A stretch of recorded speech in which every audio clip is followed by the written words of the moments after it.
Welcome to the Madison Motor Podcast. Today is Wednesday, April 17th, 2024. Today we're going to recap the NBA play-in from the West last night. Look ahead to the East NBA play-ins tonight. NHL, MLB, soccer, golf, reality TV, NFL mock draft, NBA power rankings, news and notes, and best bet. We'll start the play-in. The games last night. One was good, the other was not.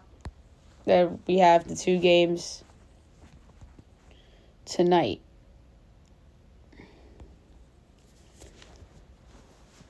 The 7 versus 8, Lakers over the Pelicans, 110-106, and then the 9 versus 10, Kings over the Warriors, 118-94. And now the Pelicans will host the Kings on Friday to determine who will be the 8th seed. And the Lakers move on to face Denver. Golden State's season is over. And now the Warriors have an off season with a ton of questions and uncertainty. All right. 7 o'clock ESPN, Heat Sixers, the 7-8 game. My line is the Sixers by 3.5, total 222 and 3/10. And it is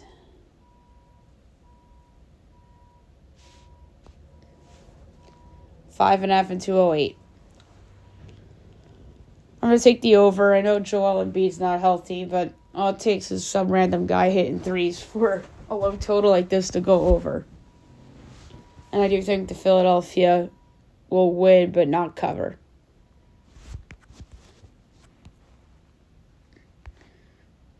And then the 9-10 game, 9:30 on ESPN, Hawks Bulls from Chicago. Mine's Bulls by 4, total 232 and 2/5. It's 3 and 222. I like the over in this one too.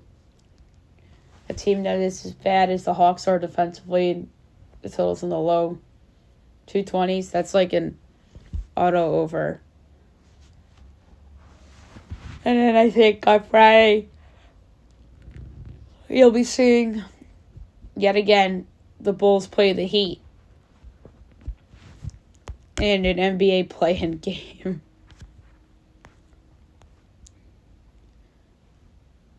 Alrighty.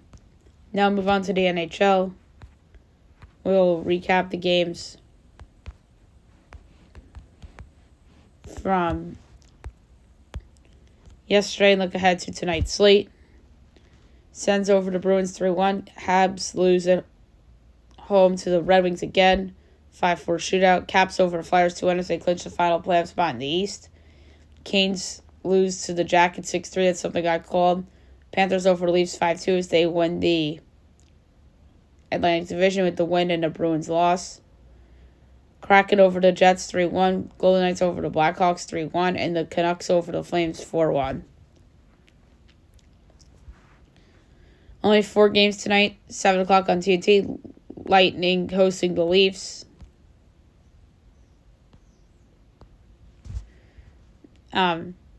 Leafs minus 126. Lightning minus 136. Leafs plus 105 over under 6.5. Overs minus 102 and those minus 120. Leafs plus 1.5 is minus 235. Bolts minus 1.5 is plus 190. I'm going to go with the over. Pens Isles. Pens minus 132. Isles plus 110 over under 5.5. Overs minus 130. Unders plus 106. Pens minus 1.5 is plus 195. Isles plus 1.5 is minus 240. I'm going to go with the under at plus money. 9:30 TNT, Blues Stars. Stars minus 20, Blues plus 180 over under 6.5. Overs plus 114, unders minus 180. Blues plus 1.5 is minus 42. Stars minus 1.5 is plus 118. The Stars are locked into the 1 seed in the West. So I'm actually going to take the Blues at plus 180 to win. And 10 o'clock, Oilers, Coyotes. Oilers minus 188. Coyotes plus 155. Over under 6.5. Over is plus 106. Under is minus 130. Oilers minus 1.5 is plus 128. Coyotes plus 1.5 is minus 54. I'm going to go with the over at plus money. All right, now move on to baseball. We will recap the results from yesterday. Look ahead to today's games. Tigers over the Rangers 4-2. O's over the Twins 11-3. Phils over the Rockies 5-0. Marlins over the Giants 6-3. Rays over the Angels 7-6-13. Jays over the Yankees 5-4. Guardians over the Red Sox 10-7. Mets over the Pirates 3-1. Royals White Sox postponed makeup date April 17th, which is today. Padres over the Brewers 6-3. Braves over the Astros 6-2. D-backs over the Cubs 12-11 and 10. Mariners over the Reds 3-1. Cards over the A's 3-2. Dodgers over the Nats 6-2. All right, today, 12 o'clock, you have the Giants with the Marlins. Keaton Winn and Trevor Rogers. Giants minus 112. Marlins minus 104. Over under 8.5. Overs minus 105. Unders minus 115. Giants minus 1.5 is plus 146. Marlins plus 1.5 is minus 178. Tough one. I am going to buy into ESPN Analytics and say the Marlins at minus 104. 1 o'clock, Twins O's. Pablo Lopez and TBD.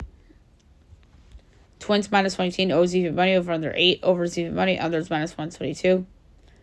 Twins minus 1 is plus 40. O's plus 1 is minus 70. Twins minus 118. Pirates Mets. Bailey Falter and Luis Severino. Mets minus 134. Pirates plus 116. Over under 8 minus 1 each way. Pirates plus 1.5 is minus 184. Mets minus 1.5 is plus 52. I'm going to go with the over, but I don't feel good about it. Next up, Padres Brewers. Michael King and TBD. That game is not posted yet. But it looks like the Brewers are going to be favored. I would bet San Diego. Rangers, Tigers, Dane Dunning, Tariq Skubal. Tigers minus 142, Rangers plus 120, over under 7, overs minus 122, unders even money. Tigers plus 1.5 is minus 182. Rangers plus 1.5 is minus 182. Tigers minus 1.5 is plus 150. For this one, I'm going to do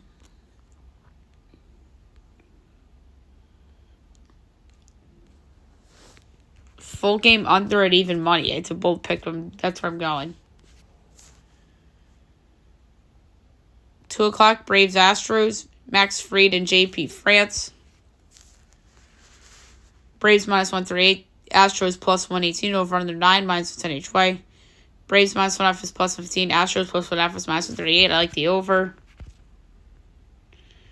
Doubleheader game 1. Royals White Sox. Brady Singer, Jonathan Cannon. Royals minus 180. White Sox plus 152. Over under 8.5 minus 10 each way.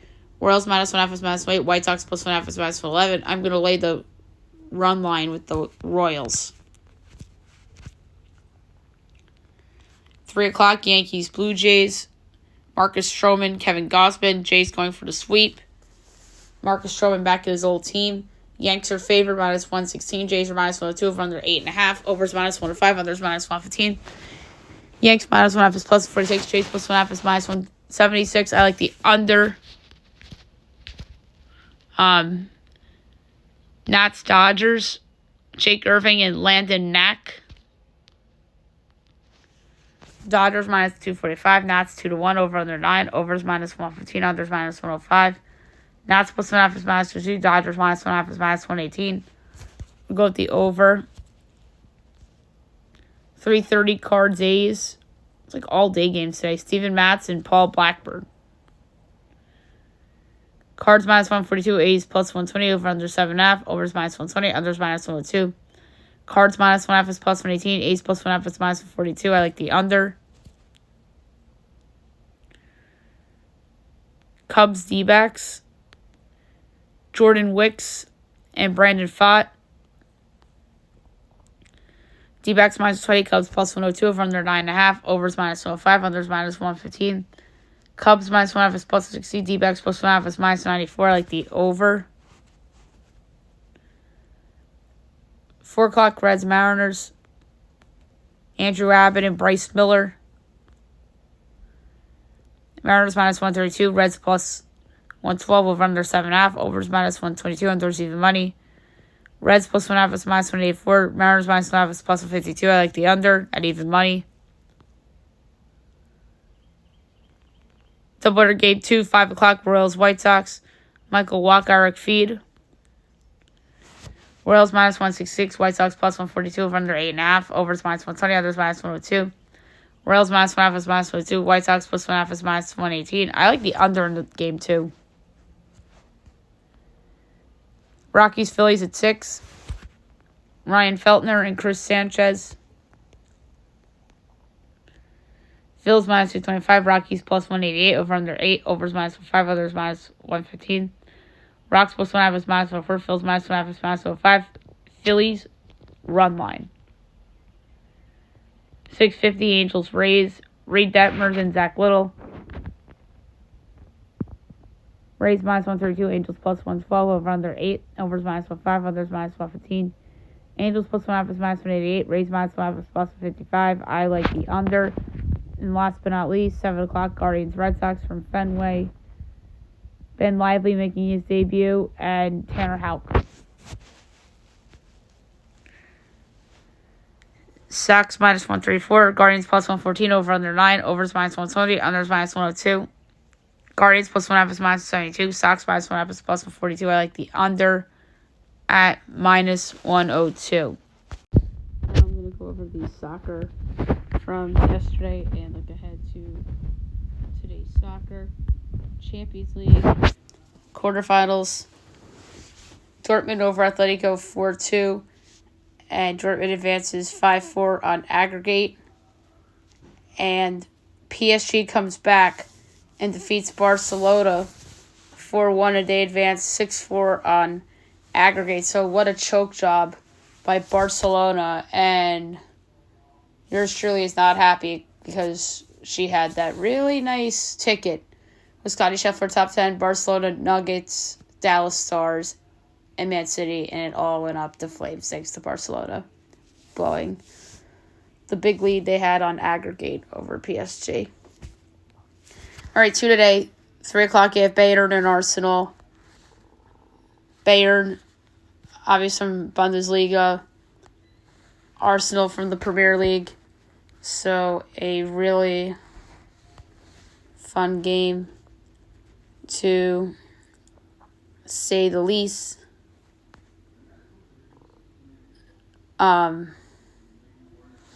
So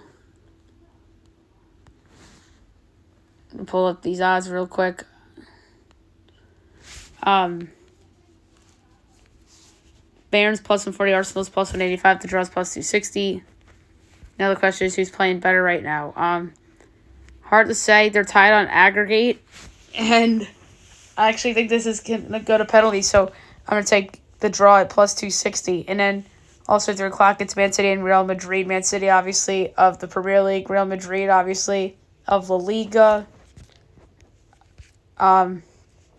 Man City's minus 320. Real Madrid is plus 245 to advance.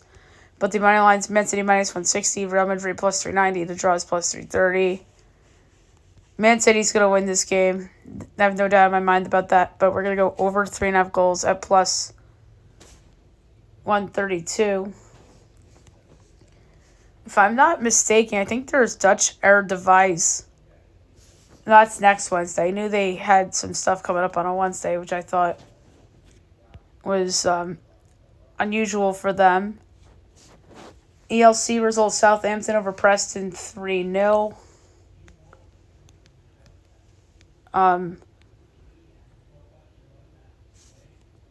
So we have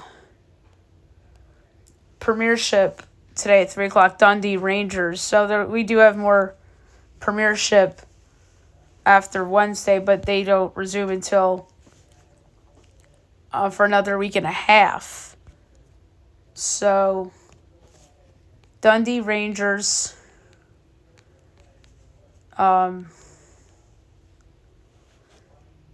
Rangers minus 410, Dundee's 10-1, the draws plus 470. Over 3.5 goals plus 126 is the pick. And I'm quickly going to see if there's anything else going on today with the soccer. Potentially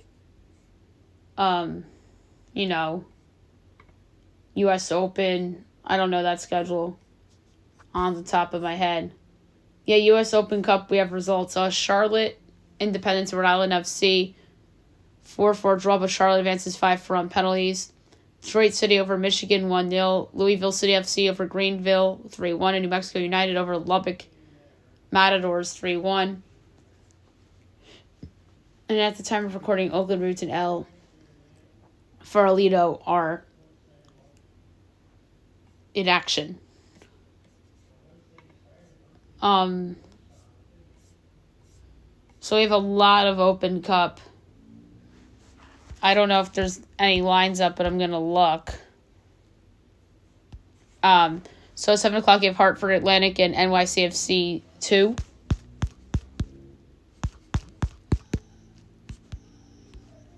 I don't see any lines for that one. North Carolina FC and Carolina Core FC. Nope. Richmond Kickers, Loudoun United FC. We have a line for that one. Loudoun minus 130, Richmond plus 280, and the draws plus 280 as well. For this one, we're going over 3.5 goals at plus 154. Memphis 901 and Miami United FC at 730.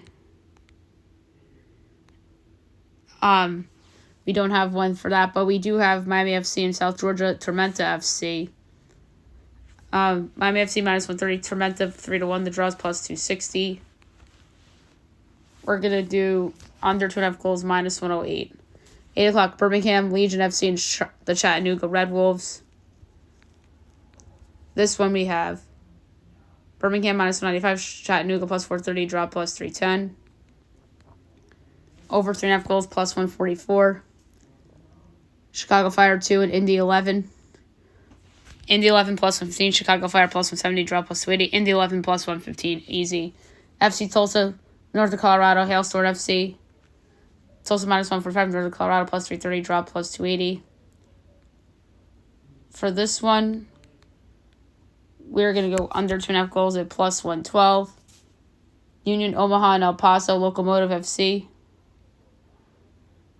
Union plus 160, El Paso plus 135, draw plus 250, and I mean Union Omaha, not the Philadelphia Union. We're going with El Paso here at plus 135. 10:30 of the Vegas Lights FC and Spokane Velocity FC. Vegas minus 145, Spokane plus 330, draw plus 280. For this one, we're going to do under 2.5 goals minus 106, and then we have Monterey Bay and Irvine Zeta FC. Monterey minus 240. Irvine 5-1. The draws plus 350. Over 3.5 goals plus 128. So we don't have any other notable soccer coming up tomorrow outside of UEFA Premiership. And then English women's, we have Chelsea, Aston Villa, by the way. And then the Open Cup, obviously, we have as well. Okay, now move on to golf. We have 2 golf tournaments to discuss. The RBC Heritage and the Corrales Punta Cana. Corrales Punta Cana we'll do first. Tee time, 6:45. Golfers of note: Richie Werenski, Callum Tarrant, Troy Merritt, Sean O'Hare, Adam Long. 6:57. Lucas Griffin, S.H. Kent, Austin Cook, Ricky Barnes, Kyle Stanley, Joaquin Herman. 7:09. Tyson Alexander, Harry Higgs, Jimmy Walker, Scott Stevens, Alex Loren, Russell Knox. 7:21. Nate Hardy, Sam Ryder, Nicholas Hojar, Cesar V, Brett Horschel, Francesco Molinari. 7:33. Alex Molly, Justin Sue, Carson Young, Will McGirt, George McNeil, David Lipsky. 7:45. Henrik Norlander, Hayden Buckley, Sang-Moon Bae. 7:57. Matthias Rand, Nate Lashley, Joseph Brumlett, Roger Sloan. 8:09. MJ Dolphin, Grayson Higo, Victor Perez, Brian Stewart. 8:21. Harry Springer, Kevin Doherty. 8:33. Raja Campos, Tom Whitney, Trevor Crow, Pearson Cootie. 11:45. Andrew Landry, Doug Gim, CAU, DA points. Wesley Bryant's 11:57. Matthew Neesmith, Mark Hubbard, Kevin Tway, Ryan Worth, and Scott Piercy. 12:09. Vincent Whaley, Grayson Sieg, Nate Watney, Kevin Chappell, Ryan Palmer, Robert Streb. 12:21. Robert Brem, Chad Ramey, Nicholas Echeverria, Daniel Berger. 12:33. Joel Dahman, Justin Lauer, Brendan Wu, Davis Thompson, Tanner Gainey, Taylor Pendrith.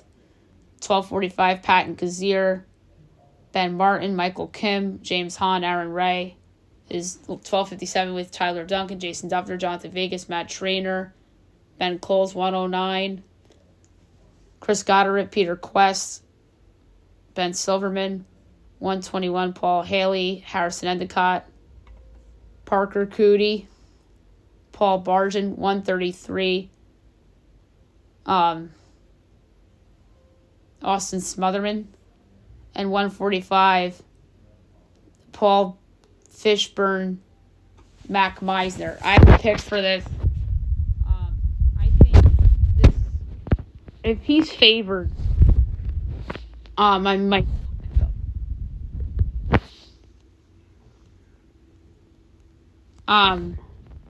He's not favored, thank God.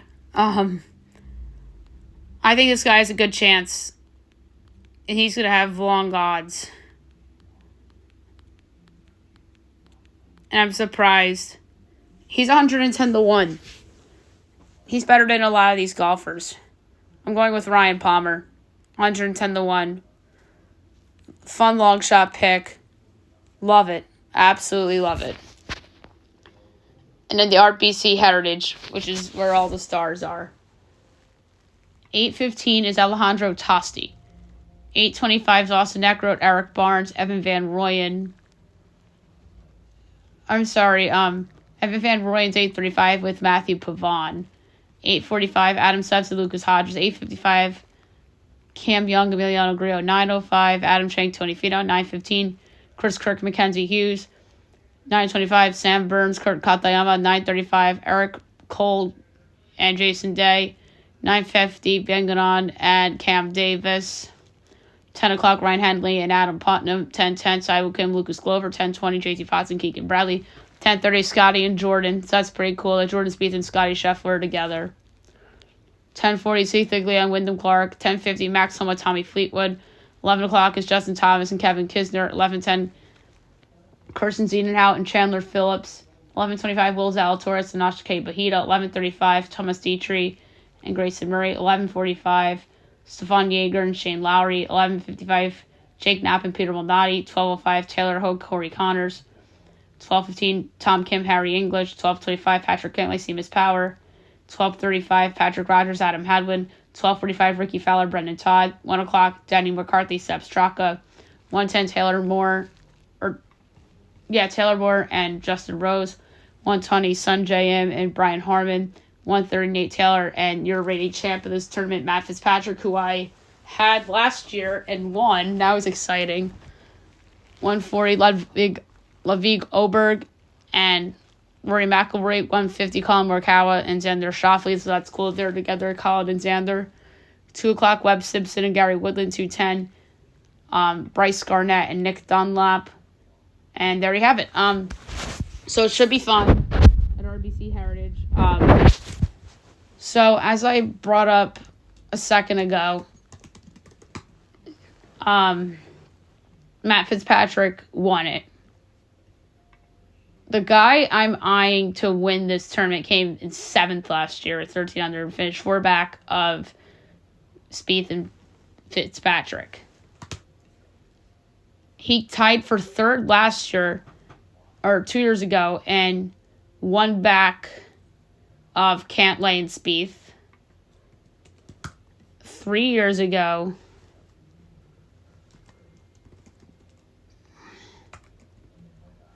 he was tied for 25th with 8 under. And I think that this, but I know the Heritage has been at different courses throughout the years. So it was at Harbour Town 3 years ago when he came in 25th. It was at Harbour Town last year as well. The year before, it was there as well. So I think I gave away who I picked for RBC Heritage. He's done really well at this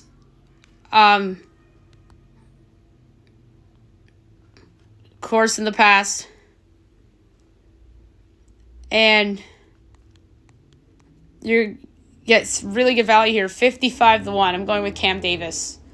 I don't think I've yet to pick Cam Davis to win a tournament ever.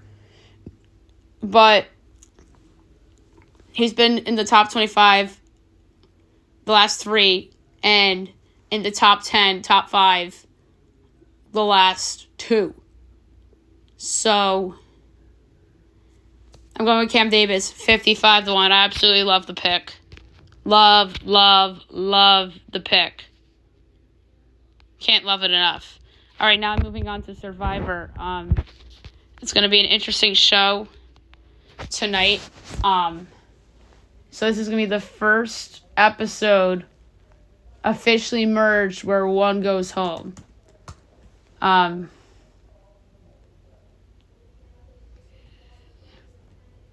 So last week, the immunity challenge was also a reward as the players divided into 2 teams of 6 by random draw, and they balanced on floating A-frames, moving up onto a narrower foothold after regular intervals.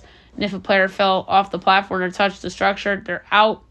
And then the longest player from each group won immunity, with the longest lasting player overall won coffee, sandwiches, and pastries for their team, along with the advantage of going to tribal second, which would have the first person into the jury. So the groups were Ben, Hunter, Kenzie, Q, Tiffany, and Tim, and then Charlie, Liz, Maria, Soda, and Tevin, and Venus. Kenzie and Maria won immunity, with Maria winning reward for the group. And the Yanu 3 were in the middle, but Q's was being a little bossy, and that kind of had Kenzie and Tiffany losing trust in him. But at Tribal, the Yanu 3 and Hunter voted out Tim. And then the other group, Charlie was the consensus target for the Nami 4. But Tevin wanted to blindside Soda. But Maria felt more in favor to vote out Venus. But at Tribal, everyone followed Tevin's lead and sent Soda to the jury. But Tevin voted for Venus. What was Tevin doing there? My God. How do you not listen to your tribe and vote Venus? And everyone voted Soda. So Soda blindsided. Tim's out too. I don't recall what I chose for winner pick and everything. I know I have Maria winning. I don't remember who I picked for individual immunity. I think I probably said Tiff. And then next out, I think I said, based on what could transpire, I actually think Q's going to go home. But I don't recall if I even said Q or Tevin on the Thursday show last week when I did my superlatives. I think Q. I think I said Q, but I'm going to look back and let you guys know on tomorrow's show what I actually picked. All right, the Masked Singer. We are going to see Group A again. If I'm not mistaken, it's the Group A finals. It's going to be a really fun show. There's a lot of talent in the group. So last week was Transformers night. Starfish went first, and Starfish performed 21 Guns by Green Day. The special clue was earned awards as part of a talented group. I went with Amy Poehler because I had Saturday Night Live in my head, and that's what Jenny said too. Robin said Tina Fey, and Rita said Maya Rudolph. Ugly Sweater went next and performed Brick House by the Commodores. The special clue was spends time wisely and has a Lifetime Achievement Award. But yeah, it looks like it's Group A, so we're good. My guess for Ugly Sweater was Eddie Murphy. Jenny said Lionel Richie. I don't think it's Lionel. I feel like Lionel's voice is too distinct and no one's ever sang their own song. Robin said Charlie Wilson. Rita said Smokey Robinson. Where was Ken on those guesses? Did they ban Ken from guessing? Then came Lovebird, and Lovebird performed All That You Are by the Goo Goo Dolls. The special clue was made TV history before. I went with The Situation, Mike Sorrentino, and that's what Rita said too. Jenny said Nick Bile and Colton Underwood. Ken said Dwayne Johnson. So there's Ken. Goldfish was next.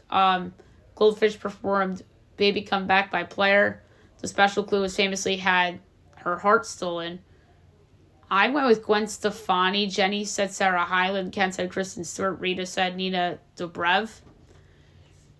And then comes out Koala as the wild card contestant. And Koala performed Everybody Wants to Rule the World by Tears for Fears. The special clue was short list with some goats. I thought initially that this was Deion Sanders. Robin said Michael Irvin. Ken also said Deion.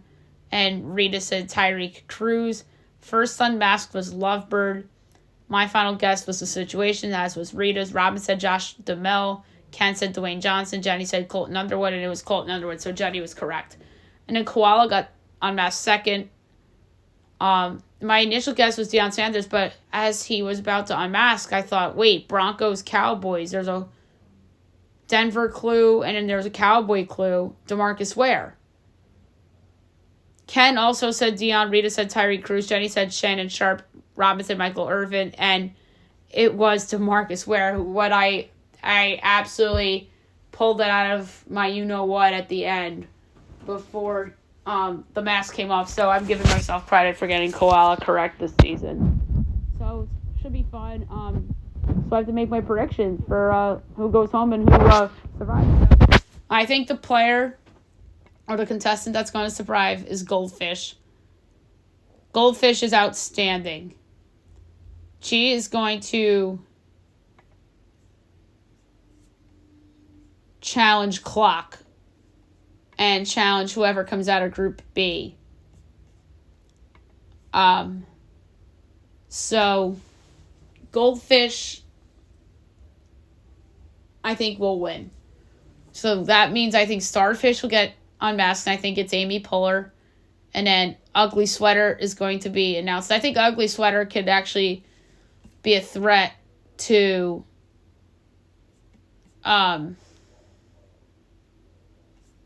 Goldfish in the Battle Royale. So I wouldn't sleep on Ugly Sweater as like an upset pick over Goldfish. And I think I'm going to go with Eddie Murphy for Ugly Sweater. So, like I said, should be a fun episode. All right, next up, NFL mock draft. Every other day schedule this week, and then every day next week, obviously, with the draft approaching us in 8 days. I'm excited for it, as you guys all know. So, without further ado, here we go, my 4th mock draft. Number 1, the Chicago Bears from the Carolina Panthers. Caleb Williams, quarterback, USC. It's fair to say the Bears will take Williams here at 1 with Justin Fields off to Pittsburgh. Williams was thought out to be by some of the best quarterback draft prospects since Andrew Luck with his great playmaking skills, but his off-the-field attitude could be concerning. 2, the Washington Commanders, Drake May, quarterback, North Carolina. It's either going to be May or Jaden Daniels here for the Commanders, but for now I have May slated here. He has the strength, size, and mobility to be a traditional franchise quarterback. 3, New England Patriots, Jaden Daniels, quarterback, LSU. The Patriots should take whomever is left here between Daniels and Drake May, rather than trade down or possibly take Marvin Harrison Jr. Daniels was perhaps the most electric quarterback in the country with his speed and his flashy stats in what was a Heisman Trophy campaign. 4, the Arizona Cardinals, Marvin Harrison Jr., wide receiver, Ohio State. The Cardinals are doing cartwheels here, landing perhaps the best wide receiver prospect since Calvin Johnson. Harrison Jr. is a nightmare for defenses due to his size and athleticism. 5, the Los Angeles Chargers, Rome Odunze, wide receiver, Washington. The Chargers probably will not be picking at 5, but it's not inconceivable that Odunze is their selection, but at a different spot, say 11 or 8 or 6 or pick a spot. The Chargers need playmakers badly on offense, and Odunze has the size and ability to play through contact. 6, the New York Giants, Malik Neighbors, wide receiver, LSU. Snagging Neighbors here at 6 would be an outstanding pick for Joe Shane and company, considering folks think that Neighbors could be picked before Marvin Harrison Jr.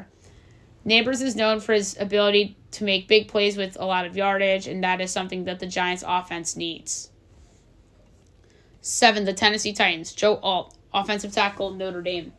This pick feels like a near guarantee as we are about a week away from the draft, barring a trade. Alt is super consistent, and he and Peter Skoronski will be blocking for whomever is quarterback for a while. 8, the Atlanta Falcons, Dallas Turner, edge rush, Alabama. This feels like such an obvious match considering the Falcons signed Kirk Cousins, which takes them out of the quarterback conversation. Turner has great speed and athleticism, and he can also stop the run.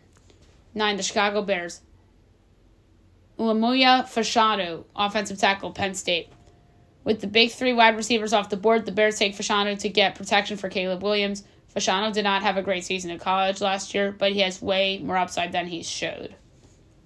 10, the New York Jets, Talise Fuaga, offensive tackle, Oregon State.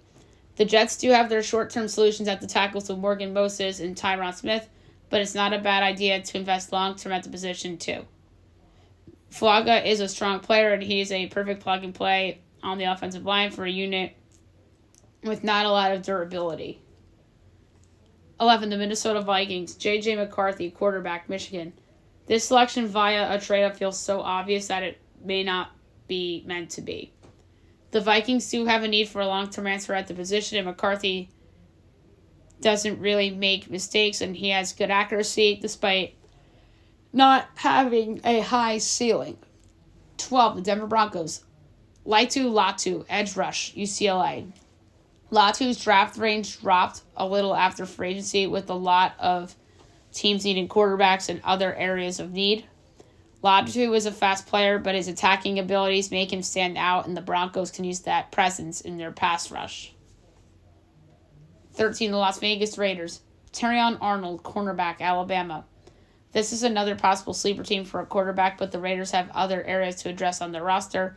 Arnold is not known for discipline, but he has excellent ball production and is super athletic. 14, the New Orleans Saints. J.C. Latham, offensive tackle, Alabama. The Saints can go in a number of directions with their pick. Latham is a versatile offensive lineman and is one of the stronger players in the draft. But importantly, the Saints can use a tackle to help protect Derek Carr. 15, the Indianapolis Colts. Brock Bowers, tight end, Georgia. The Colts landing Bowers here at 15 is an absolute steal. Bowers is an absolute difference maker, and he would make life easier for Anthony Richardson, who can use a pass catcher with Bowers' talent level. 16, the Seattle Seahawks. Jared Verse, edge rush, Florida State. Verse is a player whose draft range dropped for a variety of reasons, but the match with the Seahawks with their need on the pass rush makes sense. Verse is a plug-and-play pass rusher who is athletic, always aware, and very explosive to make his presence felt on opposing offensive lines. 17, the Jacksonville Jaguars. Quinyon Mitchell, cornerback, Toledo. This would be a solid pick for the Jaguars considering the need in their secondary. Despite coming from a conference that flies under the radar, Mitchell is super aggressive with his moves and has good size. 18, the Cincinnati Bengals. Byron Murphy II, defensive tackle, Texas. This pick would make sense for the Bengals to help replace the fragile loss of DJ Reader. Murphy has solid disruptive play, and he would be great stopping the run in a pass rush that already has Trey Hendrickson on the edge. 19, the Los Angeles Rams. Tyler Guyton, offensive tackle, Oklahoma. The Rams could use some help on the exterior of their offensive line, so Guyton here makes sense. He's somebody that is a work in progress, but he has great physical traits and effective when asked to pull. 20, the Pittsburgh Steelers. Amarius Mims, offensive tackle, Georgia. It'd be very Steelers of them to take the former college teammate of Broderick Jones here, considering they have a long-term knee on the opposite side. Mims has a massive frame with his mass and length and excels in pass protection. 21, the Miami Dolphins. Jerzon Newton, defensive line, Illinois. This pick makes a lot of sense for the Dolphins considering the fragile loss of Christian Wilkins. Newton has good size and technique, has alignment versatility, and is super durable, which is important for a team that has a lot of injury-prone players. 22, the Philadelphia Eagles. Cooper DeJuan, cornerback, Iowa. This would be a solid pick in both the short and long term for the Eagles, considering the secondary is probably still their biggest weakness. DeJuan is super athletic and has rear mass and frame for a corner. 23, the Minnesota Vikings from the Houston Texans via the Cleveland Browns. Chop Robinson, defensive end, Penn State. If the team still keeps this selection, this would be a solid pick for the Vikings considering they lost Danielle Hunter in free agency. Robinson has intense power and energy that could ignite a pass rush. 24, the Dallas Cowboys. Jackson Powers Johnson, interior offensive line, Oregon. This would be a solid selection for the Cowboys, who have a few key guys to replace on their offensive line. Powers Johnson is a versatile player that has great stance and footwork, which helps his blocking ability. 25, the Green Bay Packers. Troy Fatano, interior offensive line, Washington. This would be a solid pick for the Packers, who can use some youth on their offensive line. Fatano is a versatile lineman who's athletic, powerful, and has the length to be a formidable force to help protect Jordan Love. 26, the Tampa Bay Buccaneers. Graham Barton, interior offensive line, Duke. The Bucs need some long-term stability on their offensive line, and Barton would be a decent bet. He has good football IQ and good hand placement, but doesn't consistently dominate. 27, the Arizona Cardinals from the Houston Texans.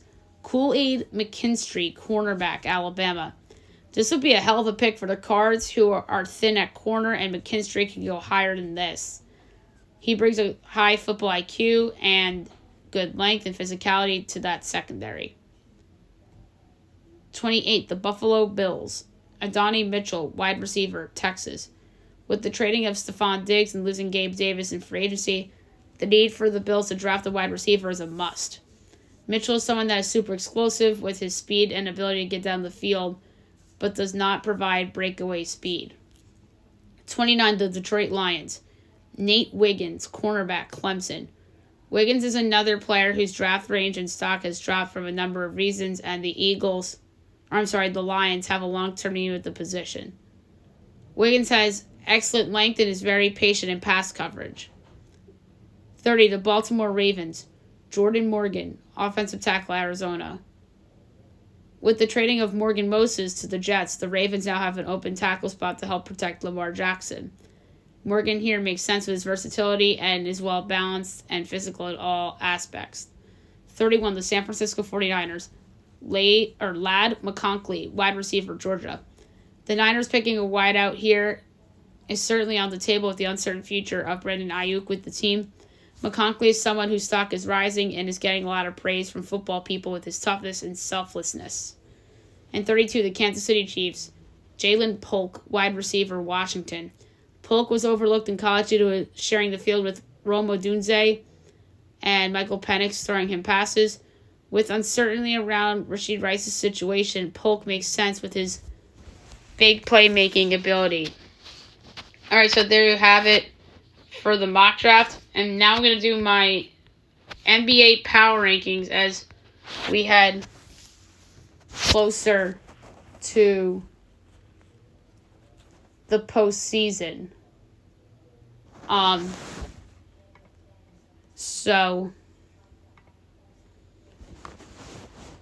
these rankings I reveal 30-1.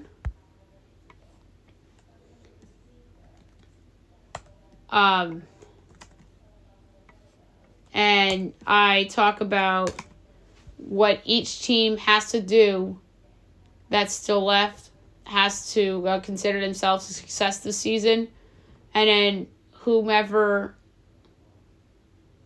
it's set in stone how I feel about each team, whether they were a success or a failure this year.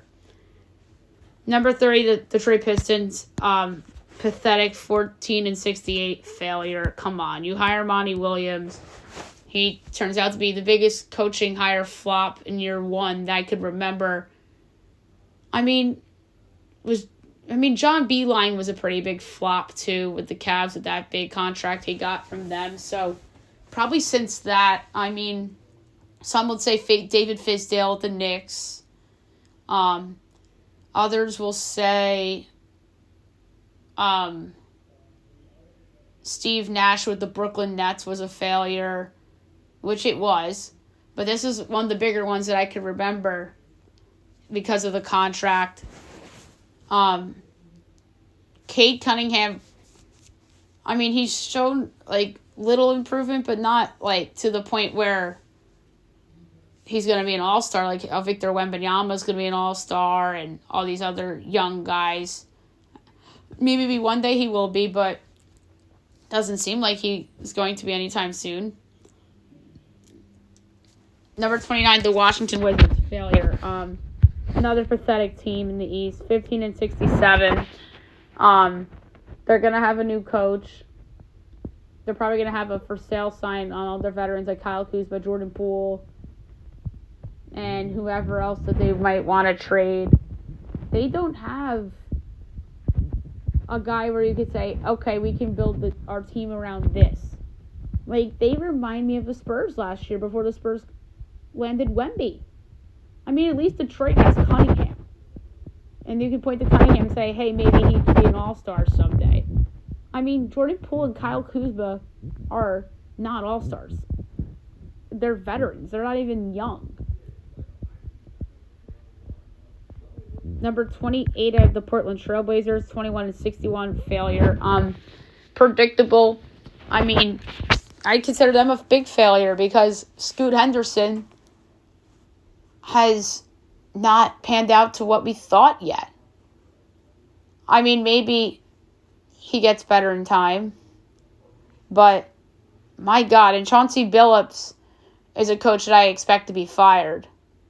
I'd be shocked if he retains his job in Portland. 27, the Charlotte Hornets, 21-61 this year, failure. Steve Clifford stepped down as coach and is going to be in the front office now. We'll see who Charlotte picks to replace him. At least they have Brandon Miller. And he was good for them. But LaMelo Ball, he's always hurt. He might not be a franchise guy. Maybe it's Brandon Miller. 26, the Toronto Raptors, 25-57 this year. Failure. They pretty much blow up their team a little and a lot. At least they have Scotty Barnes. And we'll see what other moves they have up their sleeve this offseason. Number 25, the Memphis Grizzlies, 27-55 this year. I put failure with an asterisk. A ton of injuries. Josh suspended. He came back. And then he got hurt again. But the draft stinks this year. The Grizzlies aren't going to get a difference maker in the draft unless they move up in, the top 3. They could be a bounce-back team next year with Ja coming back, and they have Triple J, and they have Desmond Bane. They have a nice foundation. And Taylor Jenkins is a good coach, too. If Taylor Jenkins, if he wasn't a good coach, or if the Grizzlies didn't have Taylor Jenkins, they would have been right there with San Antonio and Portland from a record standpoint in the conference. But I put failure with an asterisk because I know they had the year from hell, but they didn't meet expectations. This is the whole point of the exercise. But sometimes expectations change throughout the season for good and for bad reasons. So, yeah. Next up, the Jazz at 24, 31-51 on the year. I'd say failure. I think that they didn't progress from last season. They also have a good coach. They have a lot of talent, but they're in a tough conference and a conference that could have been taken advantage of earlier in the year.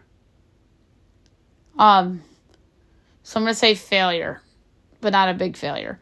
Number 23, the San Antonio Spurs. Why do I have a 22-win team this high? 2 words, Victor Wembanyama. They were the best spoiler down the stretch. They almost cost the Knicks the 2 seed. They cost the Nuggets the 1 seed. And Victor Wembanyama is an absolute stud. But their season's a failure because Greg Popovich failed to get them a point guard. And now we're going to be hearing them linked to Trae Young, who I think is really realistic for them. I think you're going to be hearing them linked to Devin Booker if the Suns flame out early. I think you're going to be hearing them linked to every big name that's going to be in trade rumors, other than potentially Joel Embiid, because of Wembanyama. You're going to be hearing everybody except for centers. Except for, like I said, except for Giannis and Embiid, you're going to be hearing every big name linked to the Spurs in trade rumors this year that could conceivably be available. Paul George obviously is up there too. That'd be a good fit. Booker, Young. Even Julius Randle, I think could be an interesting fit. From a B-level star standpoint, if he were to become available. But yeah, I'm excited to see what the Spurs do this offseason. 22 is the Brooklyn Nets. Failure. Mikal Bridges, to me, didn't improve on last year when he first got traded to Brooklyn. The Nets finished 32-50, 4 back of the Hawks for the last play-in. They're making a coaching change yet again because they're just a dysfunctional team and changes coaches every other year. They were what the Knicks were when the Knicks had Melo at the end of his prime and the early stages of Kristaps Porzingis' career. That's what the Nets are now. Low 30s and no draft picks. They're literally the 2016 Knicks, 2017 Knicks, that realm of Knicks. That's the Nets now. except Carmelo Anthony in his prime was better than what Mikal Bridges is. But yeah, that's a team that's stuck in limbo. Nobody wants to be the Nets. Number 21, the Houston Rockets. 41-41 on the year. First time I'm going to say the word success with the team this year. I think the Rockets season was a success. They have a lot to be proud of. 500.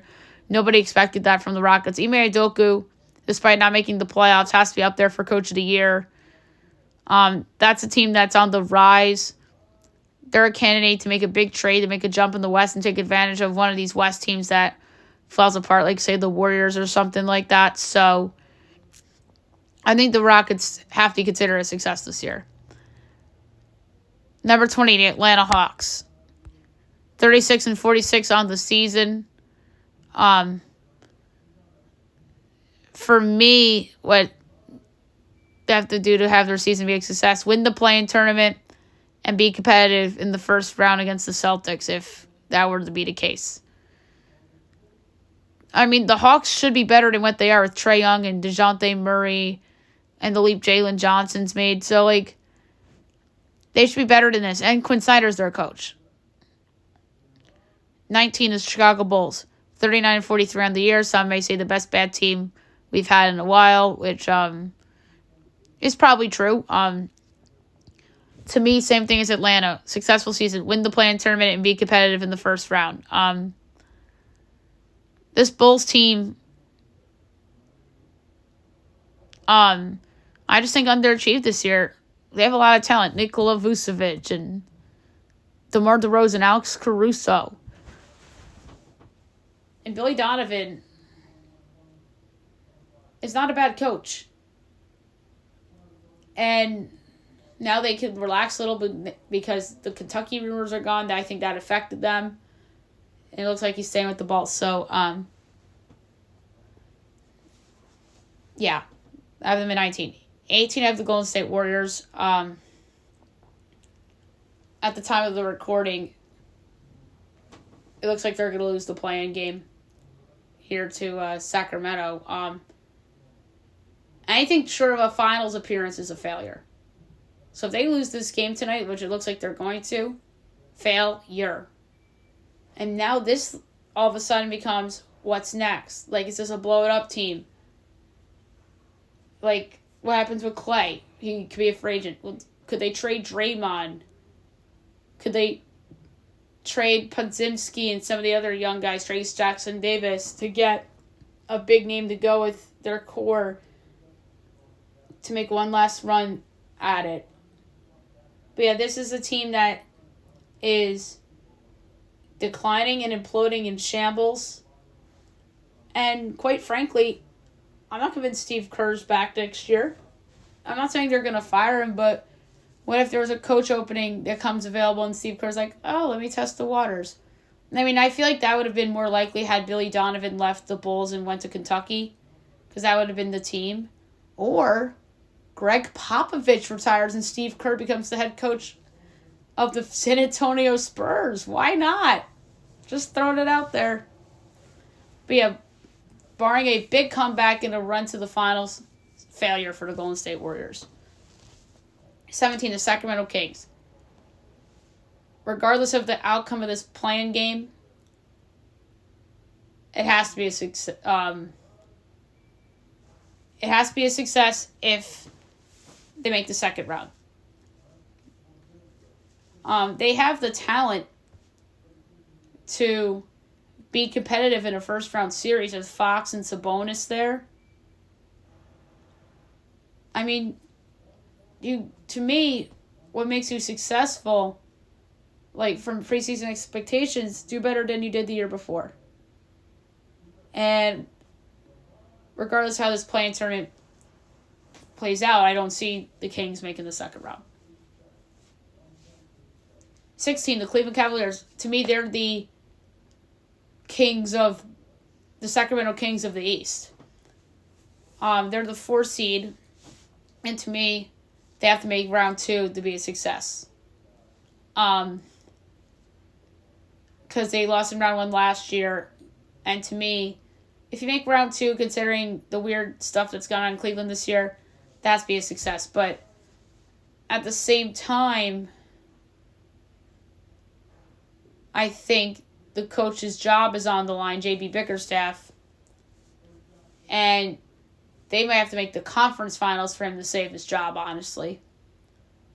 But those are two completely different things. Number 15 of the New Orleans Pelicans. For me, they would have to win the 8-9 game against Sacramento and have a very, very competitive first round and perhaps make the second round to have a successful season. Or it's just like, or make the second round. Rather, it's competitive round 1 loss to OKC if they go 7, or they actually make the second round. Because they still have a lot of talent with Zion and Ingram and CJ and Troy Murphy and Alvarado. Yeah, they're still good. Number 14, I have the Miami Heat. To me, they have to make the finals. You have to go back. I don't care what changed on your roster. I mean, you have Tyler Herro this time around, and you have Duncan Robinson. A good Duncan Robinson this time around. But yeah, you could still make the finals. 13 is Philadelphia 76ers. NBA Finals. Joel Embiid's healthy. You got to make the finals for me to consider you a success. I mean, you could talk me into conference finals, but this is kind of like this generation's Sixers. I mean, there's a lot of other comparisons. I mean, some may say they're comparable to the Judge Yankees, but the Judge Yankees made the ALCS. Joel Embiid's never made the conference finals. I mean, the good one is Austin Matthews and the Maple Leafs. Austin Matthews and the Maple Leafs have yet to make the conference finals. Neither has Embiid and the Sixers. So that's the real good comparison there. I mean, the Josh Allen Bills have made the AFC title game. Lamar and the Ravens finally made the AFC title game last year. But yeah, to me, the accurate comp for the Sixers is the Maple Leafs with Austin Matthews.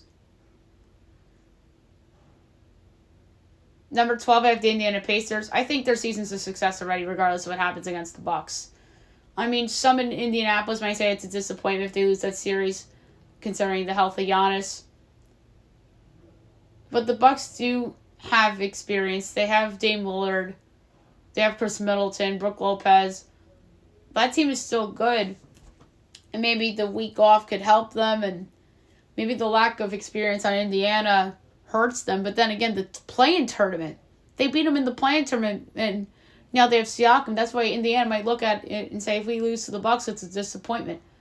Not if Giannis comes back in Game 2 and is firing on all cylinders like he did in the conference finals when he came back from injury against Trae Young and the Hawks. So, so to me, Indiana's a success already regardless. Rick Carlisle has to be up there for Coach of the Year.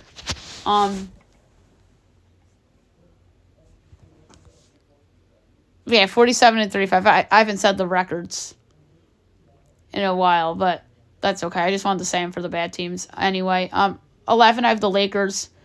To me, they have to make the finals. They're the Lakers. They have LeBron and AD. And granted, you're playing the reigning champs and the team you got swept by last year. But I'm sorry. If you win this, you better make the freaking finals, Lakers. You have LeBron at the tail end of his prime, and you have AD playing as well as he's played and as healthy as he's been. And honestly, Denver's worse than they were last year. Low key. 10th, I have the Bucks. I can't believe the Bucks at 10. I probably should have the Bucks 12, the Pacers 11, and the Lakers 10, but it is what it is. Finals. You replace Adrian Griffin with Doc Rivers. You still have Giannis. You still have Chris Middleton and Brook Lopez and Dame Lillard's on the team now. So I mean, there's an avenue where they beat the Celtics and Giannis can be the best guy in the series if he's healthy, so that's the avenue there. 9, I have the Suns. To me, they have to make the finals. You have Devin Booker, Kevin Durant, Bradley Beal. You went all in, make the finals. 8, Los Angeles Clippers. To me, they have to make the finals.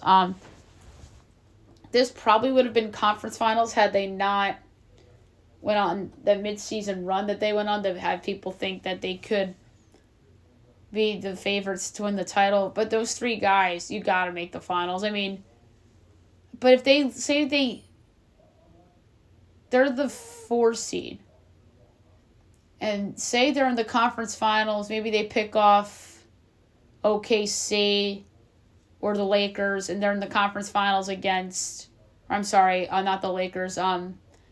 They pick off OKC or the Pelicans or in Dallas, and they're in the conference finals against Denver or the Lakers, and that goes 6 or 7.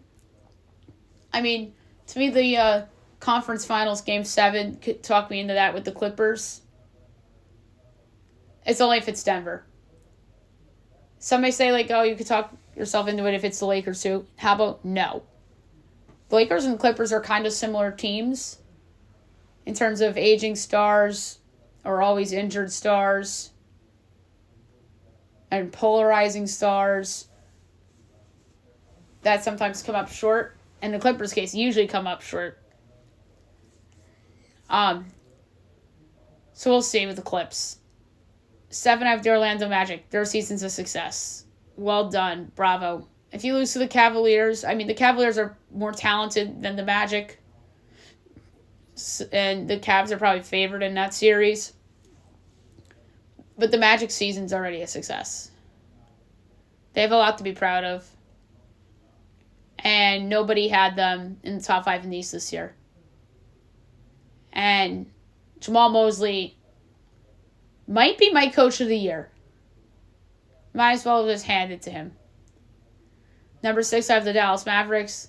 To me, second round, but you could talk me in the conference finals for this one, solely because of Luka Doncic. So,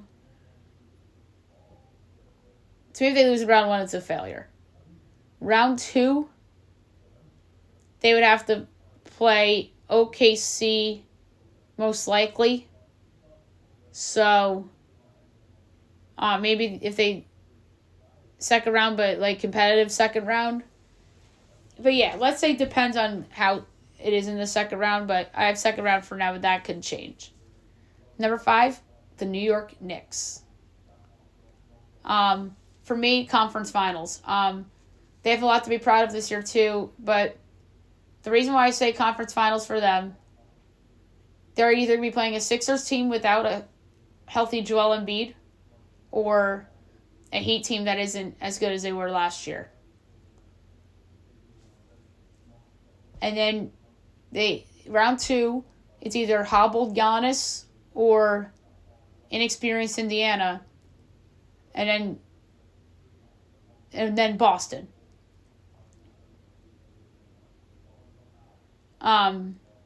Who you're probably not beating. So, only because of their path to the Eastern Finals and losing to a non-healthy Joel Embiid or Miami in round 1's a massive disappointment, and then losing to a potentially hobbled Giannis and the Bucks or an Indiana team that doesn't really have experience, everyone's going to look at that as a disappointment. So it's because of what's around them and the lucky breaks that they have. But then again, some may say, oh, well, they didn't make the conference finals because don't forget they lost Julius Randle. Well, guess what? The Knicks stunk in the playoffs with Julius Randle sometimes. So, and Julius Randle cost them some playoff games. So maybe it's a Ewing theory situation with the Knicks. And if it is, Julius Randle's going to be wearing another uniform next year. And I think he's probably going to be wearing another uniform next year regardless. But that's another story for another day. 4, the Minnesota Timberwolves. To me, I have conference finals for them as well. Or and I say or in capital letters, or their second round goes to a game 6 or 7, more likely 7, because they would have to play Denver, and it's because, and only because, they would have to see Denver in round 2 and not OKC. But the case for conference finals, up and coming young star Anthony Edwards. You still have to prove it with Rudy Gobert when it matters the most, and Towns as well. And then the head coach, I think that stink is going to be on Chris Finch if they don't make the conference finals. 3, the Oklahoma City Thunder. I have success written down, but they have to win round 1. They're not playing the Lakers. You got to win round 1. But if they're having to face the Lakers in round 1, then I would delete that part and just say success.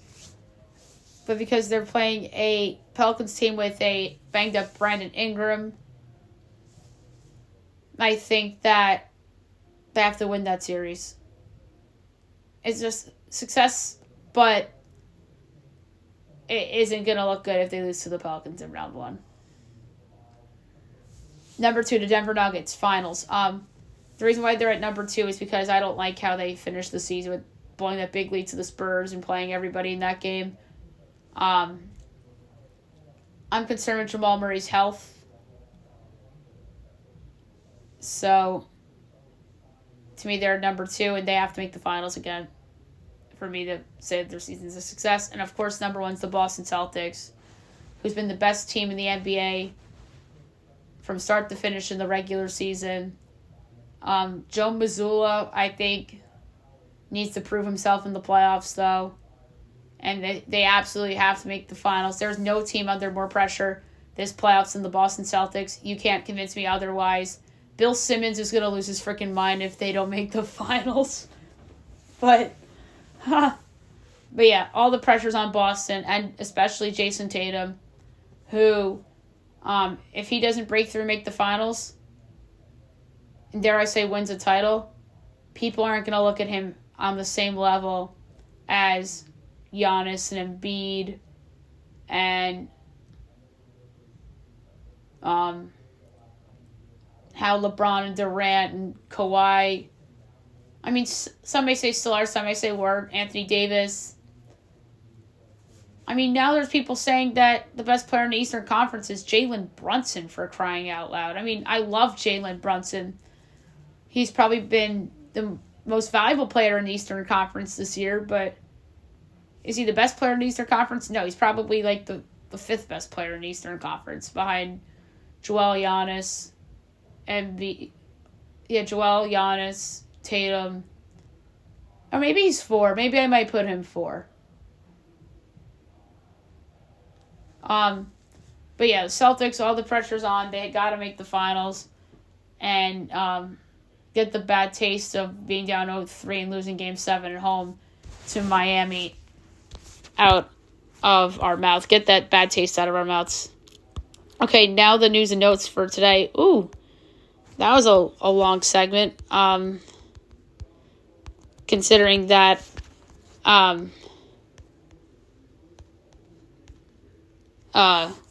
we had a lot to do in the power ranking segment. So the Texas Rangers are calling up Jack Leiter, and he'll make his debut tomorrow, so that's exciting. The Commanders are hosting 4 quarterbacks at a time. Jaden Daniels, Drake May, J.J. McCarthy, and Michael Penix will visit together. That's pretty cool. Pablo Torre leaked the Knicks' secret LeBron James video from 2010 to try to recruit him to come to the Knicks. That's ridiculous. I hate that was released now. Like, people just try to hate on the Knicks even when things are good. They bring up the past and all the past failures of the franchise.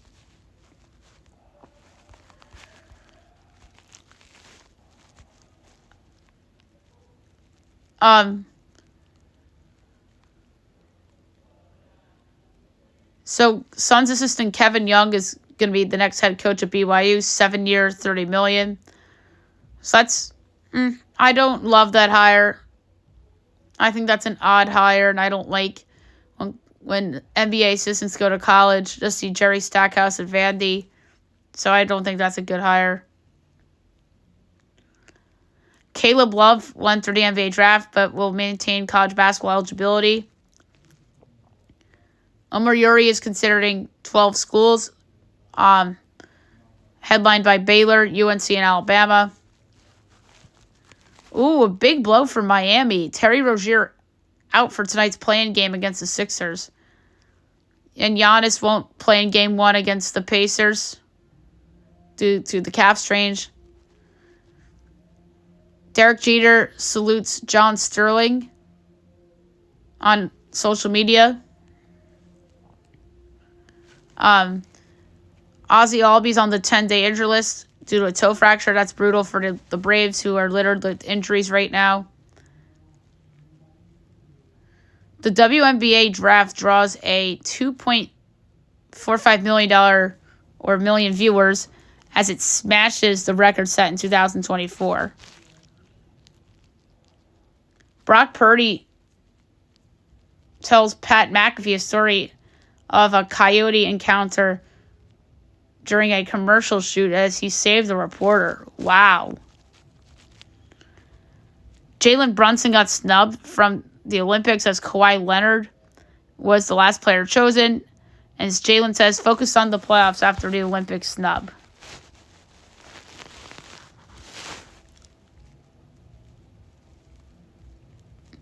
So, a BYU commit, Colin Chandler, goes to Kentucky. That doesn't surprise me. Jeremy Roach leaving Duke as he enters the NBA draft and transfer portal. And he was the final Blue Devil left from the Coach K era. And Austin Rivers had the worst take I've seen in a long time. He thinks that USA should have taken Cooper Flagg with the 12th spot. That guy hasn't played a freaking second in the NBA. He ain't no Caitlin Clark. Give me a goddamn break. That was the worst take I've seen all year. And he deserves all the criticism in the world for saying that. And that's so disrespectful to somebody like Jalen Brunson or Kawhi Leonard, who got the spot, or some of these other names that were hoping to get that last spot. And Austin Rivers goes out and says a guy that we've never seen play basketball before should get that last spot. Like, he ain't no Caitlin Clark. Give me a break.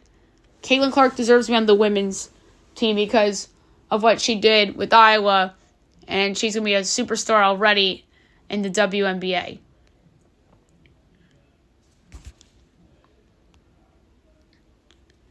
Duke is eyeing a starting caliber forward in the transfer portal. I think they can get one. Indiana lands Omar Balo from Arizona. So that's a big get for Mike Woodson. Kentucky contacted Andre Stojakovic, who was the son of Peja. Billy Richmond will not be going to Kentucky as they lost him. Another college baseball highlight. Jack Caglianone hit a 516-foot homer for Florida. So that's pretty cool.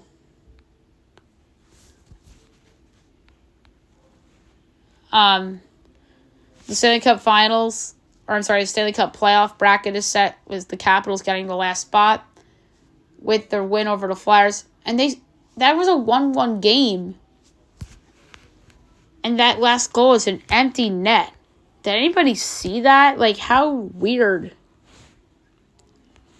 was that? Like, this was a 1-1 game. And TJ Oshie scored on an empty net with 3 minutes left. Didn't that feel like a complete tank job by the Flyers and John Tortorella?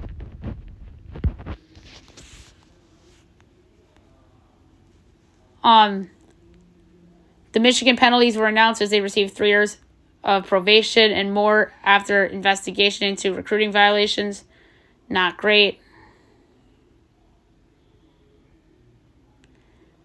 Colorado 5-star cornerback Cormani McLean enters the portal.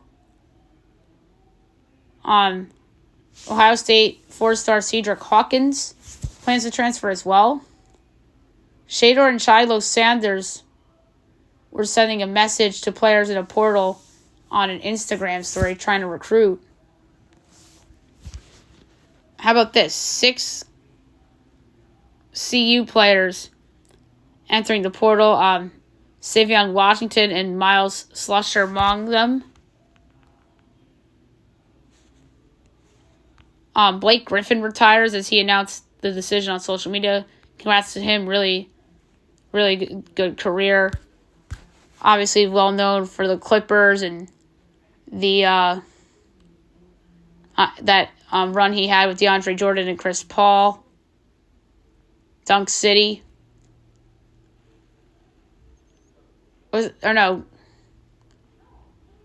that where they were calling it Dunk City? Or was that Florida Gulf Coast? Yeah, Dunk City was Florida Gulf Coast.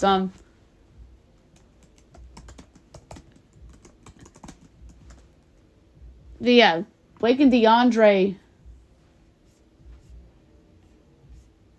Lob City, that's what they were. I knew it was something like that. So there you have it for the news and notes. Last but not least, my best bet of the day, brought to you by FanDuel. I'm just going with the trend bet here. I'm going over 9.5 in Cubs D-backs at -105. These teams have been scoring a lot of runs in the series, but giving up a lot of runs in the series too. So it's just easy to go with an over that I feel confident in. So over 9.5, Cubs D-backs -105 for best bet. So there you have it for the show. Tomorrow we'll be doing everything yet again. NBA play-ins, baseball, hockey, soccer. No NFL mock draft tomorrow, and I think we'll do NHL power rankings potentially. So keep an eye out for that. Hope you guys have a great day, everybody.